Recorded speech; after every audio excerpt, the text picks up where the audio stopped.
Hello friends, Tata IPL match number 16 2026 ఈరోజు match Rajasthan and RCB match. ఇది ఎక్కడ జరుగుతుందంటే గౌహతి, రాజస్థాన్లో జరుగుతుంది ఈ match pitch report, playing 11, match గెలిచే అవకాశం ఎక్కువ ఎవరికి ఉందో తెలుసుకుందాము. తర్వాత విన్నింగ్ ప్రొడక్షన్ ఇద్దామండి. ఇప్పుడు మనము ప్లేయింగ్ 11 ఎలా ఉంటుందో తెలుసుకుందాం. ఇప్పుడు రాజస్థాన్ పక్క ప్లేయింగ్ 11 ఎలా ఉంటుందో చూస్తామండి. Yashasvi Jaiswal, Vaibhav Suryavanshi, Dhruv Jurel, Riyan Parag, Hetmyer, Donovan Ferreira, Ravindra Jadeja, Jofra Archer, Nandre Burger, Tushar Deshpande, Sandeep Sharma.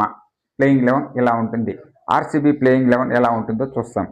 Virat Kohli, Phil Salt, Devdutt Padikkal, Rajat Patidar, Jitesh Sharma, Tim David, Romario Shepherd, Krunal Pandey, Bhuvneshwar Kumar, Jacob Duffy. Playing 11 ఇలా ఉంటుంది. ఇందులో మీకు ఎవరు గెలుస్తారు, ఎవరు వాడతారు, ఇప్పుడు మీరు కామెంట్ రూపంలో తెలియజేయండి. నాకైతే రెండు టీములు రెండు మ్యాచ్లు గెలిచి వస్తూ ఉన్నారు. మీరు ఏ మ్యాచ్ గెలుస్తుంది అనేసి అనుకుంటున్నారో కామెంట్ రూపంలో తెలియజేయండి. నేనైతే ఈ మ్యాచ్ కొంచెం ఎడ్జు ఆర్సీబీ పక్కే ఉంది